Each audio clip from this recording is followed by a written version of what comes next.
Because for some reason, the conclusion that every single other Western or rather developed country in the world has come to, we haven't been able to come to. In Australia, PrEP is $8 a month. In the United States, it's almost $2,000 a month, because we have legislated a set of incentives and we have legislated a system that allows that to happen. You guys remember that back in 2019 when AOC was going off on the CEO of a drug company that has HIV medication that is absolutely life-saving? Seems pretty awesome, except she's talking about how expensive it is and how inaccessible it could be for folks. Well, there's a judge that ruled it's gonna be even more inaccessible for certain folks. Let's go to details of this ruling. So this federal judge in Texas, on Wednesday declared unconstitutional an Affordable Care Act requirement that insurers and employers offer plans that offer HIV prevention drugs for free, saying it violates, get this, the religious freedom of a Christian-owned company. HIV Prevention, Christian-owned company.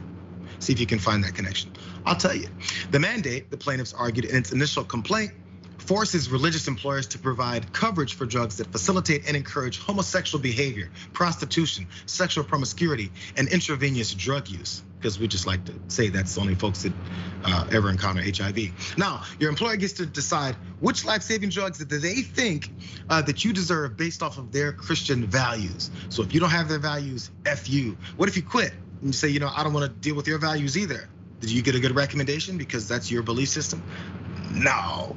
Anyways, so these religious folks have then continued trying to run other folks' lives. So here's some info on how the whole thing works with this particular drug and how it's saving so many lives. Let's watch more.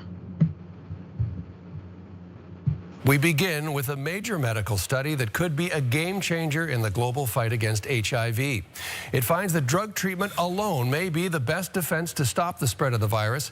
The findings are published in the medical journal The Lancet, and it could have huge implications around the world. Renee Filipponi joins us now. The study took place over 8 years, included nearly 1,000 gay male couples where one partner had HIV. Now, the person with the virus was on these suppressive antiretrovirals, and despite having unprotected sex with their partner, there were no cases where HIV was passed between the pair.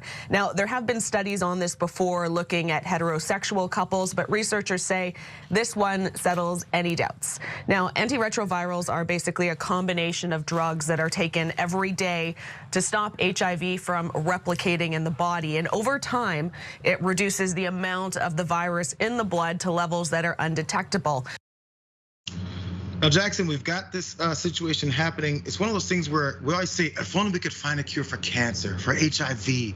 And these things are supposed to be like these aspirational things we get to. Science and everything gets us there.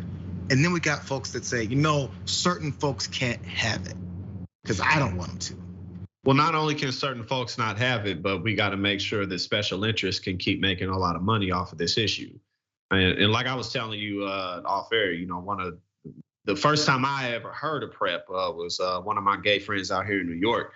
He was telling me about it, and I was like, "What?" Basically, there's this drug that is out here that basically is 100% preventative from HIV. Like, what? Huh?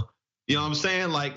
And to think, we know how devastating HIV can be, but I just took a medical exam for some insurance, and one of the two things that they was looking for, they drug test you and they look at your liver, your kidneys, all that, because they have to make sure that there's some way that they can't pay you for something, but really the top two things that they look for is, do you have HIV and do you have nicotine in your blood system?